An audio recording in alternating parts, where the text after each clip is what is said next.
Chapter 20. Why Women Cheat, Emotional Voids and Unspoken Needs. Have you ever wondered why a woman would betray her partner, even when the relationship seems, on the surface, happy? It can be hard to understand, especially in a society that often rushes to brand an unfaithful woman as immoral or fickle. Reality, however, is far more nuanced. Behind such an act there are usually deep emotional voids and needs left in the shadows, never spoken aloud. Contrary to stereotypes, female infidelity is rarely about uncontrollable physical desire or irresistible temptations. More often, it's about hearts longing for what they lack. Imagine a woman's inner world as a vessel that needs affection, attention, and connection to feel full. When these ingredients are missing for too long, a void appears, a cold, aching space inside.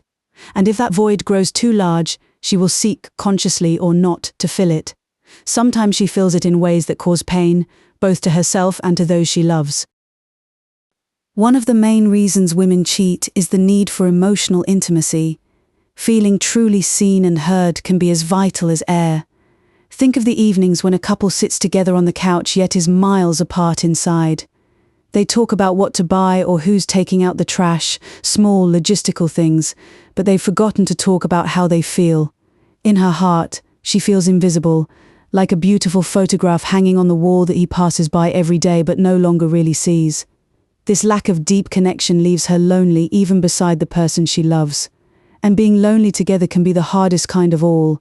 It's like shouting in a crowded room and no one hears you. Unmet emotional needs grow heavy over time.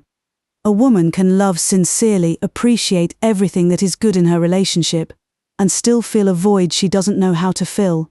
Maybe she no longer receives those small everyday signs of affection, a genuine compliment, an unexpected hug, an evening together where the spark is truly there. Perhaps the long, confiding conversations are gone, the ones that once made them feel deeply connected.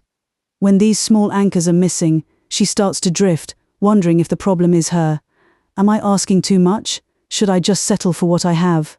These are painful questions many women never voice, out of fear or perhaps loyalty to their partner. This is how unspoken needs appear. The longing to feel wanted, beautiful, important to someone. Often, partners have no idea that a silent storm has been gathering in the heart of the woman they love. Sometimes culture and social pressures play a part as well. Women are often raised to be the keepers of the home, to endure, to understand, to put others' needs before their own. In a toxic relationship where she feels constantly unappreciated or even emotionally abused, infidelity can appear as a form of escape or even revenge. If he cheats on her or lies, she may feel the impulse to do the same, not necessarily to seek pleasure but as a cry of pain. I matter too. I can hurt you the way you hurt me. Conversely, in relationships that look perfect on the outside, her suffering can be invisible. How many women hear from those around them? What reason could you possibly have to be unhappy? You have a good husband, beautiful children, stability. And yet, if behind closed doors she feels lonely, misunderstood, or reduced to a roommate, no gift in the world can banish that inner emptiness. Society often judges female infidelity harshly, so these women wear a smiling mask while sadness hides in the depths of their eyes. Sometimes that very stigma keeps them from seeking help or even admitting to themselves how unhappy they are, until someone appears who, with a simple gesture of kindness or admiration, awakens that sleeping part of the soul. And yes, there are situations where the longing for passion and something new pushes a woman to stray. Not because she is bad or superficial, but because she feels life is passing her by without the sparkle it once had. Monotony can erode even the strongest bonds, and some hearts crave the adventure and adrenaline of beginnings. It's like the difference between a steady fire in the hearth and fireworks in the night sky. Sometimes the soul misses the fireworks. But as a rule, if the hearth still warms the couple's home, she won't risk everything for the fleeting glitter of fireworks. Only when the domestic fire is dying out, or no longer warms her at all, will she look outside for a spark. So why do women cheat? Because they are human, not perfect icons, because they too feel pain, loneliness, and the need to be loved and appreciated. Infidelity is never a good solution or one without consequences. It is often a desperate choice, born of suffering or a thirst for something that's missing. Jennifer sat on the edge of the bed, arms wrapped around her knees. Her gaze had dropped to the floor where her silent tears fell, one by one. Michael, leaning against the doorframe, watched her, his heart clenched. He had known for some time that something was wrong, but until now he hadn't found the courage to bring it up. In the quiet room, the only sound was the soft ticking of the clock on the nightstand.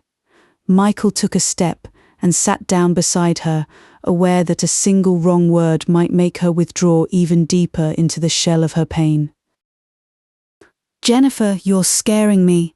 Please tell me what happened," he whispered, lightly touching her shoulder. His wife blinked and quickly wiped her damp cheeks.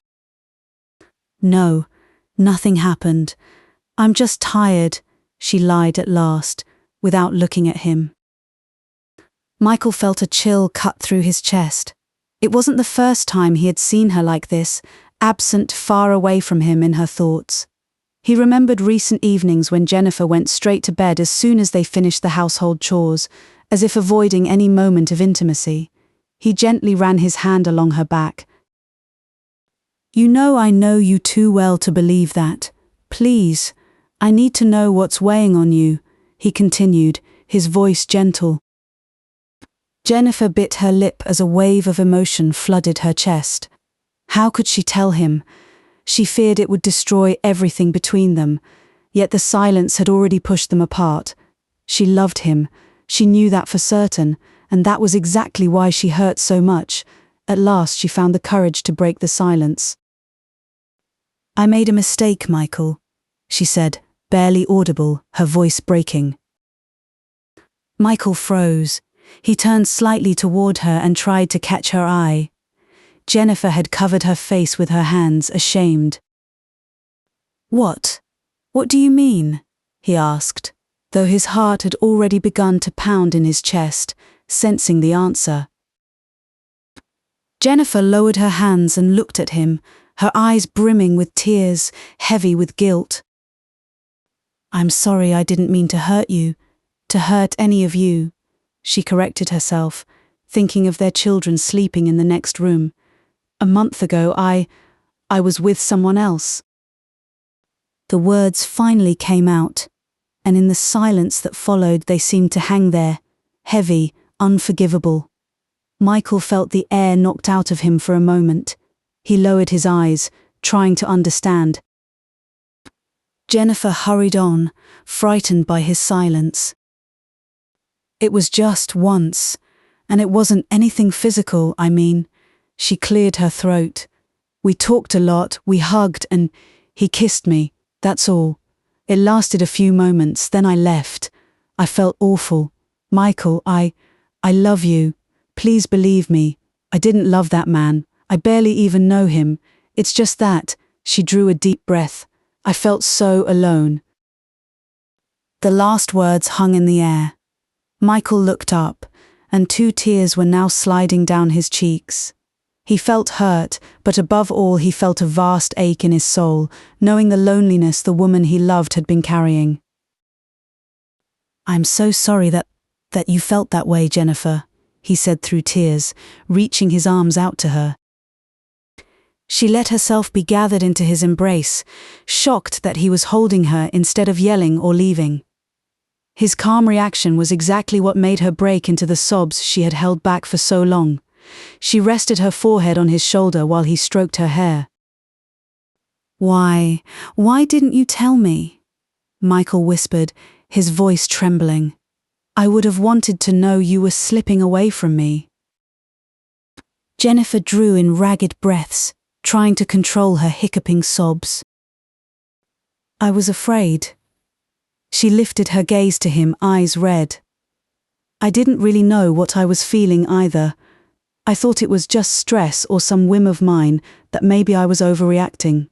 Every day I told myself that tomorrow would be better, that we would be like before, but the days went by and I felt more and more invisible, as if..." She searched for words as Michael wiped a tear from her cheek.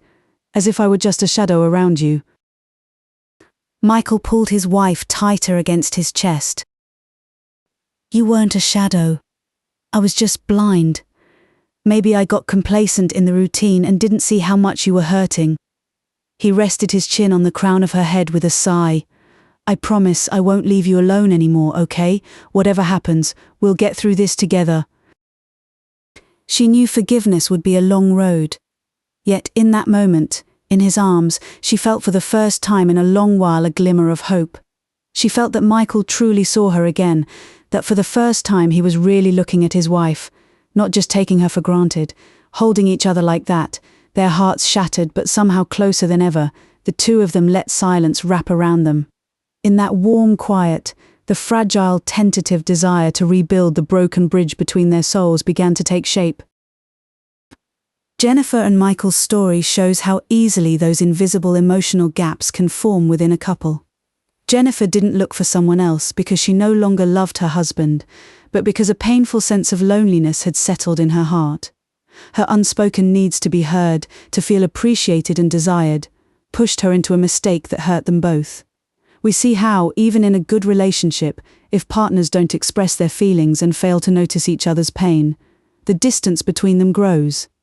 Jennifer stayed quiet out of fear and confusion, and Michael, without realizing it, let routine steal their moments of connection. In that silence, a stranger offered Jennifer the attention and warmth she craved, exactly as we explained in the theoretical section. When her heart wasn't being fed with affection at home, she involuntarily sought to soothe her emotional hunger elsewhere. Their response at the end of the story underscores something essential. Once the truth comes to light and emotions are put into words, healing can begin. Michael could have reacted with anger and judgment, but he chose to hear the pain behind the betrayal. In doing so, the two were able to share their vulnerabilities. He acknowledged his blindness to her suffering, and she voiced the needs she had hidden for so long. This honest dialogue, though born of a difficult moment, rekindled that genuine human connection between them. The story illustrates that infidelity, however painful, is sometimes a symptom of a deeper issue. Two hearts that have forgotten how to beat in sync. And the solution, however daunting it may seem, begins with empathy, honest communication, and both partners' willingness to find their way back to each other. Female infidelity is not a black and white subject, but a story about the longing to be loved and the pain of not being heard. The central message is one of empathy and awareness. Before we judge, let's ask ourselves what wound or absence led to that straying. For the reader, hope lies in the power of communication and embraced vulnerability. True love requires the courage to speak openly about what we feel and to listen with our hearts when the other speaks to us. When we truly offer each other attention and understanding, we shrink the invisible distances between us. And if there has been a mistake, it can sometimes be the beginning of a rediscovery, if both partners choose to rebuild bridges instead of raising more walls. In the end, knowing how to love also means truly seeing the person beside you with everything in their heart and not letting that person feel alone together.